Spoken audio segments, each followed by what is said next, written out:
Silent. Ready. 5 second. Start.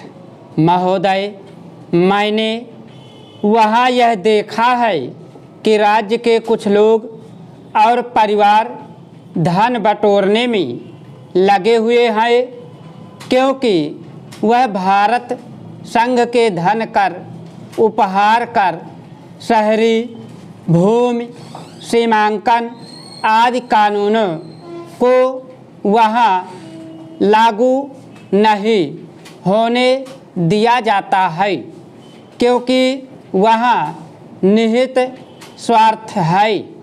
ये तत्व हमेशा ऐसा करते रहते हैं, जिससे वहाँ का आम आदमी यह नहीं भांप पाता है कि इसके कारण उनका शोषण एवं उत्पीड़न हो रहा है और उन्हें आर्थिक प्रगति के लाभ से वंचित रखा जा रहा है।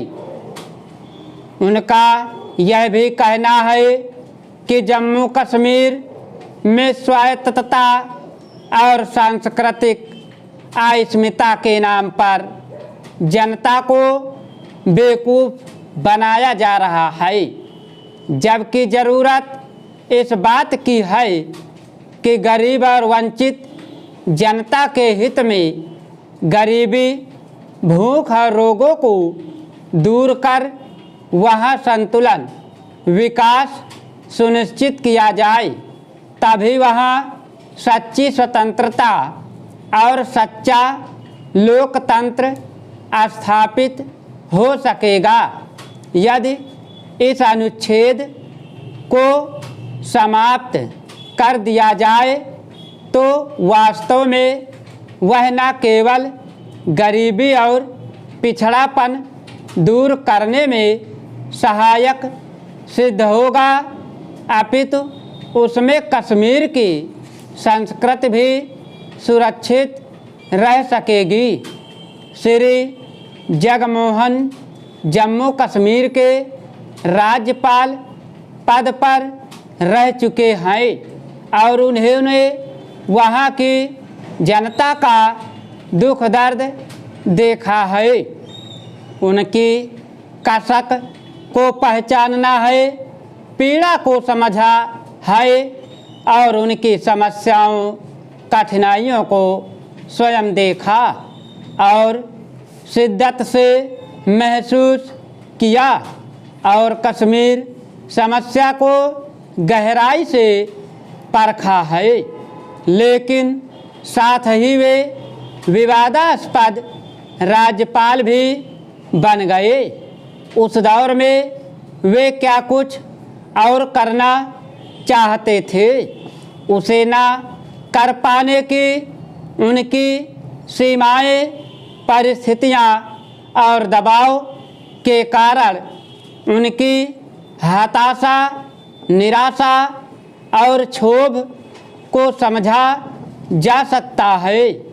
किंतु अनुच्छेद 370 को कश्मीर संबंधी सभी समस्याओं की जड़ नहीं कहा जा सकता। देश के कई अन्य भागों में भी समय समय पर उग्रवाद, आतंकवाद और अलगाववाद फैलते रहे हैं। अगर आप पंजाब पर उदाहरण लेंगे तो आप कह सकते हैं कि वहाँ तो ऐसे अनुच्छेद की दीवार नहीं थी।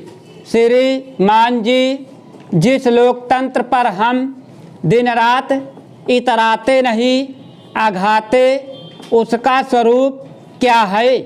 चुनाव आधारित इस लोकतंत्र में कोई आम भलमानस व्यक्ति चुनाव लड़ने और जीतने की कल्पना भी नहीं कर सकता।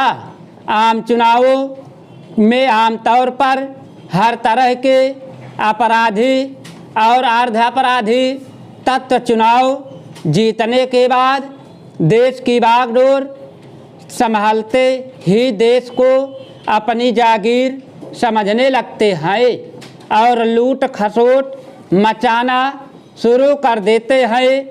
आज के राजनीतिक माहौल में सत्ता के दलाल परिवारवाद, उत्तराधिकारवाद, भाई भतीजावाद और भ्रष्टाचार का बोलबाला है। भारत के संविधान के अंतर्गत देश में संवैधानिक एवं वैधानिक कायदे कानूनों का बाहुल्य है, पर होता क्या है? स्टॉप।